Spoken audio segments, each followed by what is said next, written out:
When we enter adolescence, we have to adjust. We tend to question ourselves and their actions. That's why we are here.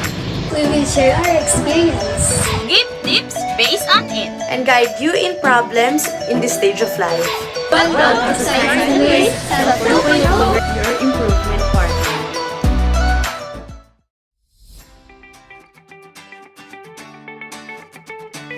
Do you shop online?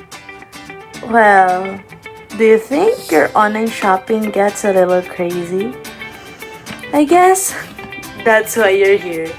Hello, I am Albanet Estacio and I am here to give you 6 signs that made me realize I need to stop online shopping excessively. This is the Signs and Ways 2.0. Before I start, note that I am no expert and the signs are all based on my experiences. Number 1, you buy impulsively. Buying impulsively means unplanned buying. It is buying decisions at the spur of the moment. It is usually triggered by emotions and feelings. We buy things we don't really use and we don't even need. And that becomes a problem when it is done frequently. It's as if you just wasted your money that you could just save. Well, I experienced that during the ECQ. I bought a musical instrument. It is here. Because I am bored at home and I don't have anything to play with. I thought that I could learn how to play it, but guess what? It's still in the box and I still don't know how to play it. Yes, I just wasted money. And I don't even know where to place this in my small room. Hassle, right? Number 2. You spend more than you should. We all have our budget, and when you spend more than that, yes, it's time to stop. You know, it's beyond the limit when you put online shopping over your necessities or borrow money because you can't afford it anymore. I know it's tempting to buy everything that we can see online. Sometimes we go all out whenever we see those magic words, also known as sale and free shipping. I know you can relate, but we must take in consideration the money that we already spent. We must know our limits. Imagine being happy with a parcel that just came and then be sad in a snap because you don't have money anymore. I swear you wouldn't want to be broke all the time. So stop it. Number 3, when it becomes a coping mechanism. During the quarantine, I don't really have anything to do. Everything is like a cycle. Watch, sleep, play with my phone, worry about what's happening with the world, and repeat. I found comfort with online shopping. I uphold the saying, yay, every parcel a day keeps the sadness away. Whenever there's a whirlpool of emotion, I check out my orders.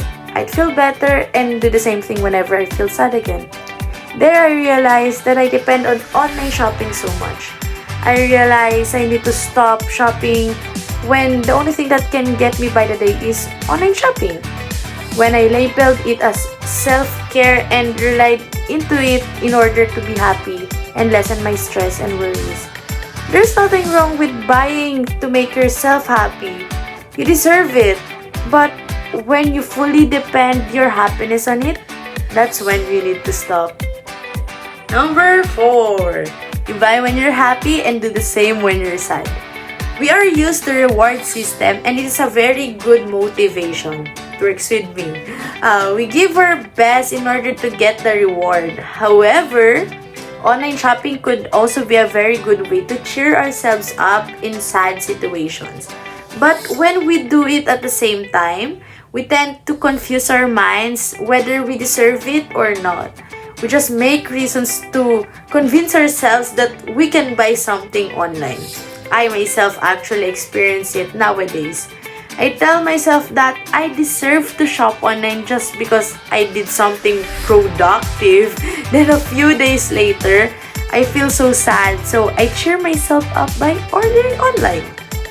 As the time goes by, I realized I spent a lot of money because I kept on making reasons to buy. I thought I need to stop using shopping as my therapy. Number 5. It affects your relationship with the people around you. Do the people you are with get annoyed with your shopping habits? Did they ever warn you with the way you shop? If yes, that is the sign. They may see that you are using it excessively or spending too much, so listen to them. Example, in my case, my mom notices the amount of parcel that keeps on coming and tells me I have to stop. She tried stopping me by not giving me allowance so I couldn't buy anymore. Of course, I got mad. We were so awkward. Dinners were very quiet. That hit me how online shopping could affect my daily life and my relationships with the people around me. So, when people tell you they notice your excessive shopping, don't think bad of them, even if it's not their money that you used to buy. Think that they're concerned for you. And number 6, you limit yourself from enjoying other things. The last sign that I will give you this episode is when you don't get to do the things you do before because of online shopping. Maybe because you just want to sit down and browse through your online shopping apps all day, or maybe because you'd rather spend your money on your orders. Well, I am still working on this one because I'm a K-pop fan and there are tons of K-pop merch that you can buy online, especially during comeback seasons. What do I do in order to buy? I starve myself. Back when we still have face-to-face classes, I don't really spend my money on food because I need to save it for my merchandise. I only eat siomai rice every after class. Imagine, my lunch would be around 5 p.m. Because of that, I lost a lot of weight. Now, I try so hard to stop doing it. And so far, my control has been good. Yeah. That's it for the signs. Now, it's time for you to reflect whether you experience it too or not. Have you encountered the same situation? Well, these are my experiences and we could differ. It's not same for everyone after all. But know that we somehow experience the same problems and dilemmas, so don't ever think that you are alone. Well, we could still shop online, that's for sure. But always bear in mind that everything has a limit and boundaries. Thank you so much for watching and I hope you somehow reflected on the experiences that I shared. Let us all be responsible shoppers. Happy shopping!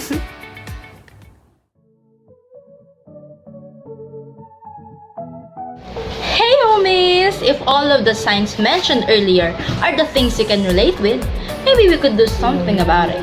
But do not forget that what I will present later on are just a few of my advice that came from my own experiences and of course, together with a little of psychology facts I've searched. Are you ready now to get rid of your hands getting excited seeing new things in an online shop? Okay, let's get started. 1. Try to uninstall your online shopping application, or you can also block the sites of online shopping. I know. This is a tough one advice to do, especially that we mostly go to these apps when we're stressed out, releasing the negative vibes just seeing the items you wanna buy. But give it a shot.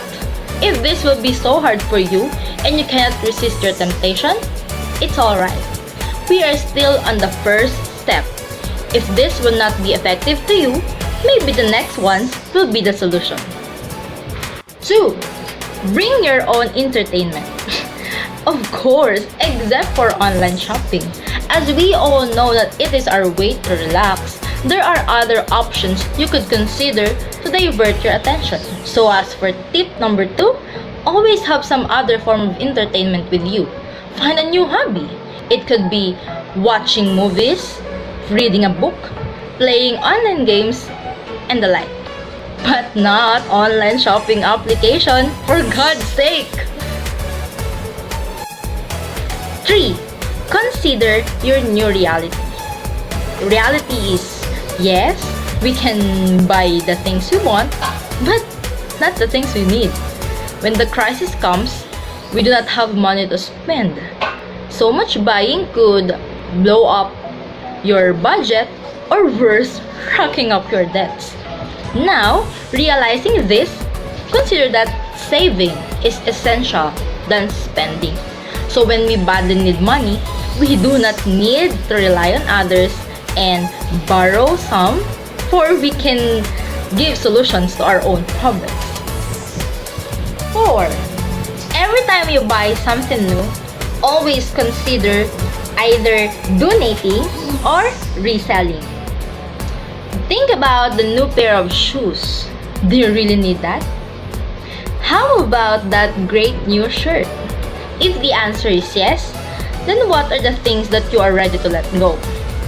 Setting a rule for yourself that your closet must be worn in and worn out can really make you stop and think before adding new things to your wardrobe. Also, if you're able to sell some unwanted items, you can get the dual benefit of being able to gain some money for new wardrobe pieces. It can be a tough decision, I know, but it can also be a win-win. I know, getting rid of online shopping is hard, especially in this time of pandemic. We cannot go out and go to the mall to buy our stuff. But something that is too much could lead to various consequences. Always know your limits and buy only what you need. Good luck, homies! Comment down below if this applies to you. Let's see if you've done some self-improvements. Then welcome to your new self, Self 2.0. See you in our next video. Bye!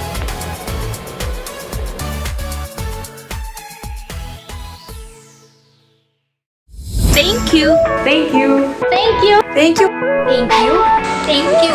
For watching. Please like, share, and subscribe to be updated to our upcoming new videos. Bye!